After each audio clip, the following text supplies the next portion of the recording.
కరీంనగర్ జిల్లా జమ్మికుంటలో జయశంకర్ భూపాలపల్లి జిల్లా రైతులు రాస్తారోకో చేశారు. జమ్మికుంటలోని కొత్తపల్లి ఫ్లైఓవర్ బ్రిడ్జ్ కింద భూపాలపల్లి జిల్లా టేకుమట్ల, రేగొండ, చిట్యాల, మొగుళ్లపల్లి మండలాలకు చెందిన రైతులు ఆందోళనకు దిగారు. ధాన్యం కొనుగోలు చేసి జమ్మికుంట మండలంలోని పలు మిల్లులకు ట్రక్ షీట్లు ఇచ్చారు అధికారులు.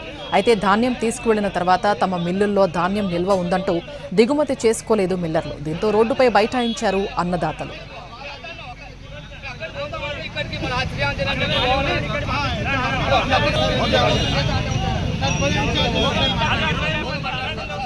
జమ్మికుంటలోని కొత్తపల్లి ఫ్లైఓవర్ కింద రైతులు ఆందోళనకు దిగడంతో భారీ వాహనాలు నిలిచిపోయాయి. భారీగా ట్రాఫిక్ స్తంభించిపోవడంతో రైతులకు నచ్చజెప్పే యత్నం చేస్తున్నారు పోలీసులు.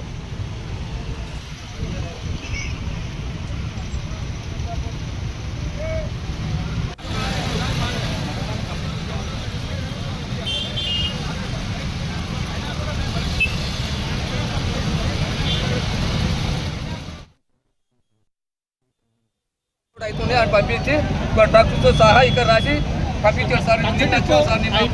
ఇదివరకు కూడా మిల్లు సీల్ అయిపోయింది, మిల్లు అవసరం లేదన్నారు. తర్వాత గోరపల్లి అన్నారు, తర్వాత ఈ మన ఉప్పల్ 9 గంటల రిజల్ట్ వస్తా అని చెప్పి 9 వేయింది, నైట్ వేయింది, మళ్ళీ పొద్దున అన్నారు. పొద్దున అయితే రేపు అయితే ఇచ్చారు తెచ్చారు. అక్కడ చెంజర్లో పోవాలంటారు. చెంజర్లో ఎక్కడ పోవాలి సార్? మా మొగులపల్లి ఎక్కడ, అది ఎక్కడికి పోయి అన్లోడ్ చేసుకోవాలి సార్.